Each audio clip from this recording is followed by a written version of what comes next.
Historical Society fundraiser.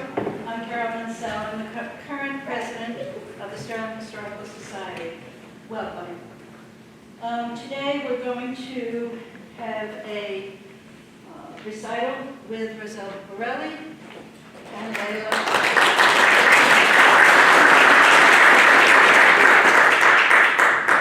I'm going to tell you a little bit about Sterling Historical Society and why we are here today. The Historical Society started in the 1930s. It was going strong for quite some time. We are trying to do fundraising. One reason is because our insurance went from $2,300 to $8,200. So we are just trying to keep the doors open.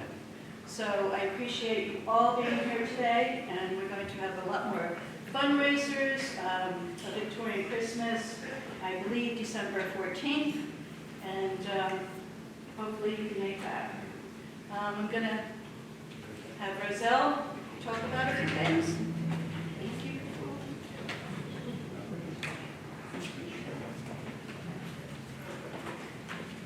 Hello, everyone. So excited. Can you hear me? Okay, perfect. So very exciting. I'm glad to see everybody. I didn't know how many people would show up because with voting and a nice day and the Giants and I don't know what. So it's very nice. Very excited to be here, and I thought I would start with a sort of introduction as to who Carol is, my next door neighbor. So we're sort of like in cahoots all the time, thinking and rethinking and whatever. And I still remember the day that I had written a book about Greenport, which I have over here. This is the one that I bring with all my notes and everything. And after I wrote the book, one day there was a knock on my door, and it was this woman, and she said, "Roselle." And I looked, I knew who she was, but I wasn't super sure, and she said, "I just got my house next door. I inherited that house." And I was like, "Oh my God, yes." So ever since Carol got that house, and of course we love Rich next door too, and it's just like one big family. So I feel all the love of Greenport. I got lots of people on my left side, my right side, in front, and feeling the love of the First Street people. So as I said, I wrote a book once I bought my house, which was on First Street, and that I finished in 2017, and I had 5 years of research into this book that I wasn't quite sure what to do with. It wasn't a book, it was just research, and it was in boxes. So then I said, maybe I should write it all down, and I wrote a book. The first part of the book is about the original family of that had the house built. And the second part of the book was about the builder who built the house, and what else did the builder build in Greenport. And that became like sort of an obsession of mine. So much so that I used to go to church at St. Agnes on Sundays and then drive over to the Webb Street Cemetery and sit on Mr. Cleaves's, the roping, the fence around his tombstones, and sit there and explain to Mr. Cleaves that, unless you start becoming a little more forthcoming with this information, I don't know how I'm going to write about something that happened 150 years ago. So, and I used to do that, and people would say, "Well, where were you?" And I'm like, "Oh, I've been talking to Mr. Cleaves," and whatever. I didn't want to upset my neighbors, but that's pretty much the way my life goes. It's a little strange. And the book is that way as well, I'm sure, if anybody's read it. So right now you're looking at a photograph that I had, because we were looking to do this venue. I was looking to help out Carol, and I'm big on history. I sit on the Historic Preservation Commission as well for the Village of Greenport. So history is a big thing for me. I'm also a musician, and I studied many years cello, and like when the lights go out in my house, I don't care. I sit at the piano, I light up some candles, and between the gut strings on the cello and the piano with the Beethoven candelabra, I don't really need electricity. So I'm like very into history, I'm very into old things, I'm into antiques, I'm into art, I don't know, I just like it, and it sort of takes over. So when we were looking for a venue, a couple places said you can't charge, and we can't allow you to charge and use the funds for something else. But the one place at the time when we were looking that said yes, we could do it there, was the Baptist Church. So kudos to Andrea up in the back helping us out. And Bill Von Eyck, who I know all the time. He walks in the welding shop when I'm working my 40-hour weeks. And Bill is just a real God man and just a great family and just to love him. So he said, why don't you do it at the Baptist church? So I understand my reasoning, was if we all take a look to the south, in that parking lot where maybe you parked or you didn't park, was my builder, Mr. Cleves, who was part 2 of the book that I wrote about Greenport. So Mr. Cleves built the mansion house for the hospital. That got knocked down. But he built the house, it was a huge mansion for Eastern Long Island. He took part in Brecknock Hall, which I have all documented. He built my house, he built another house on First Street. He built, the first big thing he did was the Presbyterian Church. So that, and the reason I'm telling you about Mr. Cleves was for 100 years, Mr. Cleves' house sat in that parking lot. And I'm not crazy, I did try to, write my book and verify everything. So if you look to the right of the church, there on the right side of the street, the house to the right of it is basically the parking lot next door. There is no house. And then the house to the right of that is like the little house that's very, I forget, Corbin, I'm not sure. But it's the house right here on the right, is still there today. So it's that house, the first one, the parking lot, and then the Baptist church. And I never found out whether the house was destroyed in a fire, whether the house was derelict and taken down. But I do know that Mr. Cleves, because there's a map of Greenport, which I think is next. So if you look, the first street is Carpenter Street, which was a huge important street for Greenport because all the carpenters, and why are carpenters important? Not only to put you in the house that you're going to live in, but this was a whaling and a shipping village. So those carpenters were mostly ship carpenters. So they did all the captain's quarters and all the shutters on the windows and all the, and then sealed it all so that the boat wouldn't sink, So Carpenter Street is the first one. Then you got Main Street, and Main Street in like 1830 something, 31, was just about already set up. So they had lined it all out already. And if you look there, Vince, who's sitting over there, probably wanted to remain anonymous, but his house is on Main Street and still standing. Wells House, a beautiful, the dark purple Italian-y, much like mine, but real dark purple. And that's Vincent's house. And then you've got Mr. Cleves' house, right in the parking lot of the First Baptist Church. And it was standing there from 1830, and he first built the Presbyterian Church in 1838, so he was already living on Main Street. So that's Mr. Cleves, and that's, if we have another photograph, I'll show you another photograph of this house. Oh, there's Mr. Cleves on the right. And I know that I call him my house family because he's the builder of my house. That was his wife, Julia. And the daughter, Julia, was a spinster and lived in that house until I went and looked at the electrical bills down in the village of Greenport till like 1930. I found her still living in the house. So the house stood approximately 100 years right there. And that is another Cleves house. That was the house that's next to St. Agnes. So the church is to the right, and if you notice, the fencing is the same, the fence from the church. And that was the house that stood where the nuns, it was the nuns, not the nunnery, the convent, next to the church. And then to the left of that would be the Bartlett house, or what we used to call the Bartlett house. So that was another Cleves house. They were all over the place, except there's none left except for Cleves Point, and there are no Cleves there anymore. But I did manage to find the great-great-great-grandsons, 2 of them. And they're both, believe it or not, living in New Jersey, and both of them are university professors. So it was, yeah. And Gerard Cleves one day showed up at my house, and long story, but I won't bother you with that, because it's supposed to be singing, not talking. But anyway, so, looking at the map, John Wells, Vince, the church, music, okay, and so, I don't know if there's any more photos. Are there, Andrew? Okay, so there it is again, the house that you can see it full on, just a farm type of house. Yes? I live at Cleves Point. There you go. Did they ever have a house at, down Shipyard? So the best I could find out was that my Andrew Wiggins, the original owner of my house, and Mr. Boss Cleves, Orange Hamilton Cleves, were very good friends. And they all lived in Rocky Point, which is today's Marion. And the 2 families, the Wiggins and the Cleves, lived on Shipyard and Maple Lane. So right at the end of Shipyard and Maple is Cleves Point. And the Cleves lived there since I guess the late 17th. Oh, that's over for me. Yeah. Cleves Point condos, Cleves Point and Maple. Cleves, is- I'm talking about Cleves Point Estate, which is Maple Lane. Okay. So they lived down there, and they lived on Maple and Shipyard, right in there, Cleves and Wiggins, both sides of Thank you. my house, let's say. Yeah. And okay, so I don't know how this all leads me. Maybe it's history, whatever, but it leads us to the program. So the first thing on my program. Oh, I wanted to introduce Leyla, whom Carol already introduced. But Leyla and I know each other because of a gentleman who came and bothered to come all the way to visit us, Bud Jackson, Nancy Bud. There's in the back. And Bud introduced Leyla and I was looking for a pianist, and he said, I know one, and she's very good. And I thought, okay, so for like the last 6 or 7 years, we get together and we do things whenever she needs help or whenever I need help, and so there's Leyla.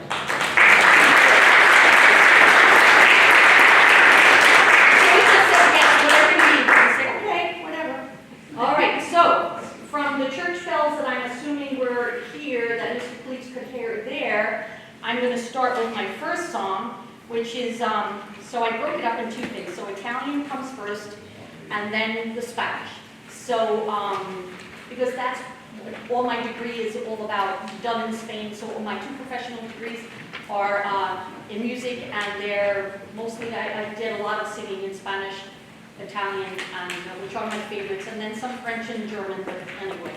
So, Ridonami la calma. I bothered to give you guys the translations, and also so you would kind of know what, this isn't like a typical recital.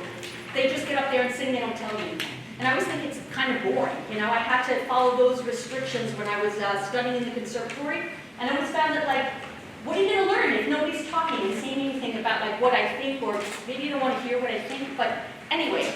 So, Ridonami la calma, so please return to me. It's an Ave Maria type of song. It's a series, so I thought I would start with that one. He's praying and he's asking the Blessed Mother to return his calmness to him, or return to me my peace, my calm, and return to me my smile. So that's what he's actually sort of begging and really praying. So preghiera means a prayer to the Blessed Mother, return my smile to me, return my peace. Which to me was important because I had gotten sick a while back, and almost 5 years. And it's just like it's good to have peace and have a smile. So that's what I would say. So this is a whatever, you guys decide if you like it or not. But Toschi is a good he studied in Naples. That's close to my heart. My family, all of my history is from Naples. So it's like a Napoletana song to the Virgin Mary. And on that note, I'll be quiet. Oh wait, you don't just leave it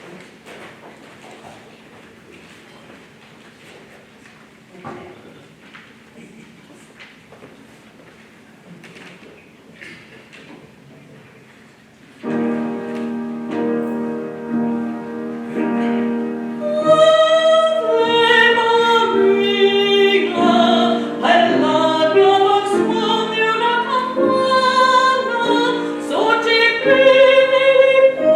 So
lady put a recipe on for a sciordini.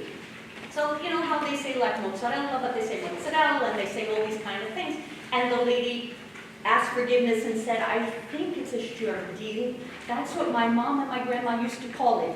And they're squash flowers, and they're fried. So, yes, and they're delicious. And I make them too. But we don't have that many squash flowers here. But anyway, so she put sciordini, like it almost, and because of what she heard, and so a sciorillo, so if I say it super properly, and I say scioril, the lady almost got it right. So it reminded me of Avukella, which is a song that I sang a lot in the conservatory just because I was the only one that sang it, nobody else seemed to, whatever. Pavarotti likes it, so that was good enough for me. But in the song, he's talking about the little lips, her small little mouth, and Avukella, so boca, buca, you got to go from the Spanish, the Italian, the Latin, blah, blah, blah, Avukella, the mouth. And it looks like a small little rose, a Rosella. So that's me. So I always thought, oh, it's like a song for me, you know? So it's Avukella, the mouth, but I don't care about the mouth, I care about the rose, Rosella. So I sing it to myself, basically, but here you are, so I'm going to sing it for everyone, and hopefully you like it. And as I said, Pavarotti loves it, and Renato Tebaldi loved it as well, and it's another Tosti song, and he studied in Naples, and it all just comes full circle. Okay, well, hold on, one more drink.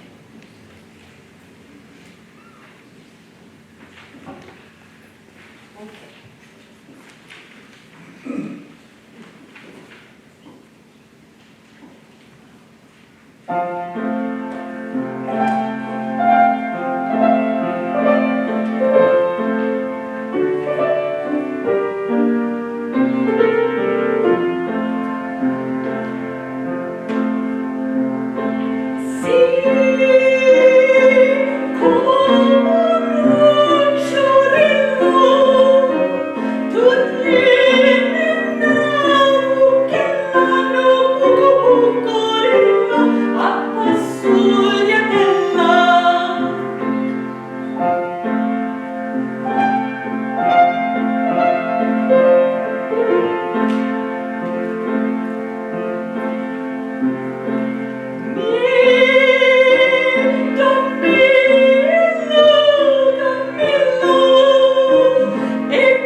And studying all the time. I don't know what else. Like they're big kids and try to work. Okay, so we're going to switch to Spain. We're going to do one song first.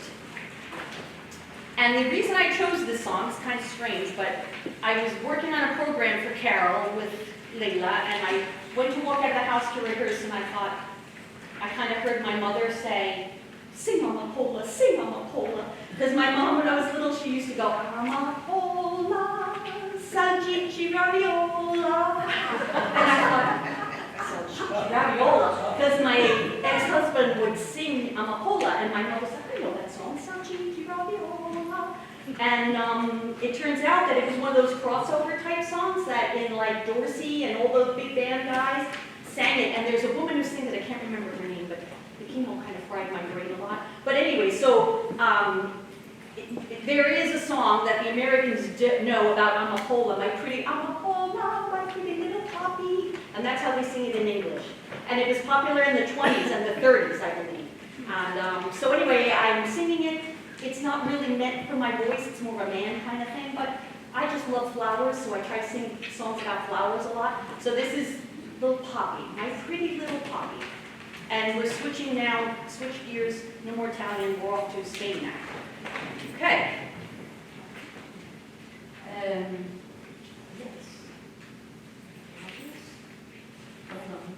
Let me do this way.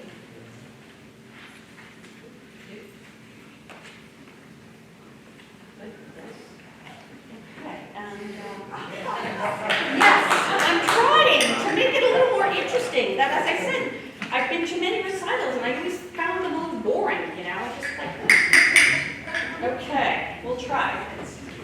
I'm not the great castañuelas player, but it doesn't matter. I'm no longer in the conservatory and my professors are not here to criticize. You guys can, feel free to. Okay, so I'll play them at my leisure, I suppose.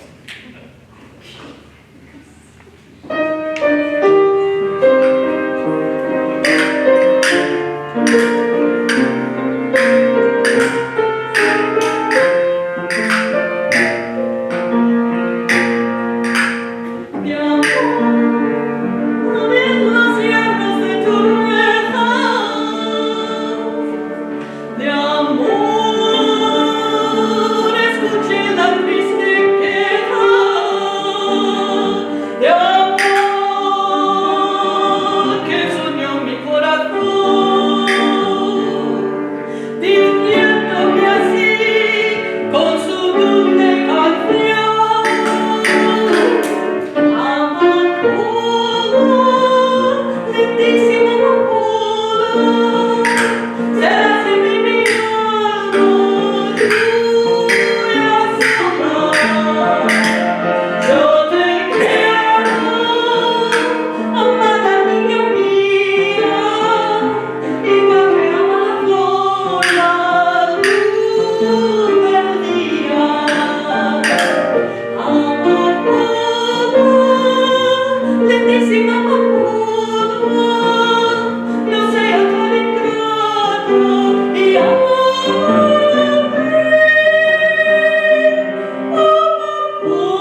my wonderful pianist accompanist, Leyla Babayeva, who is now going to play Isaac Albeniz, which is one of my favorites.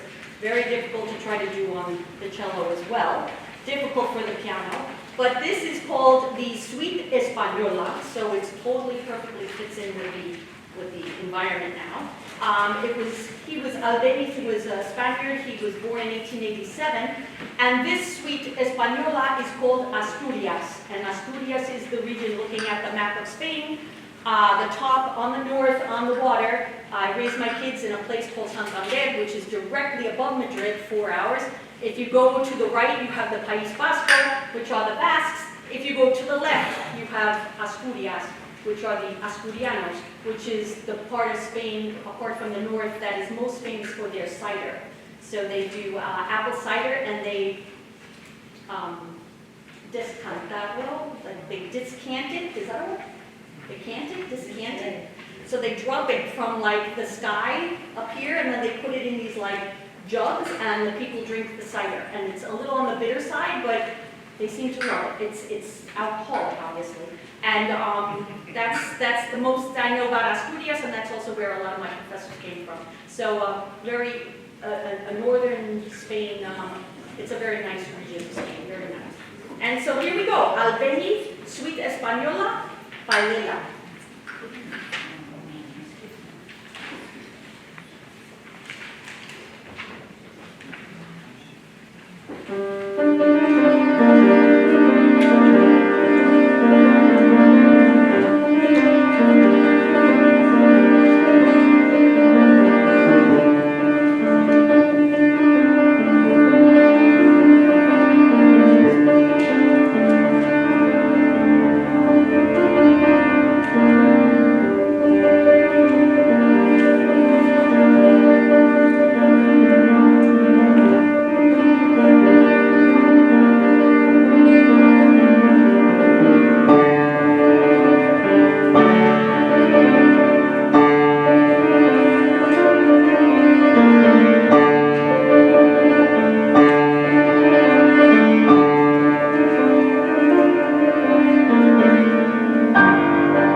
Thank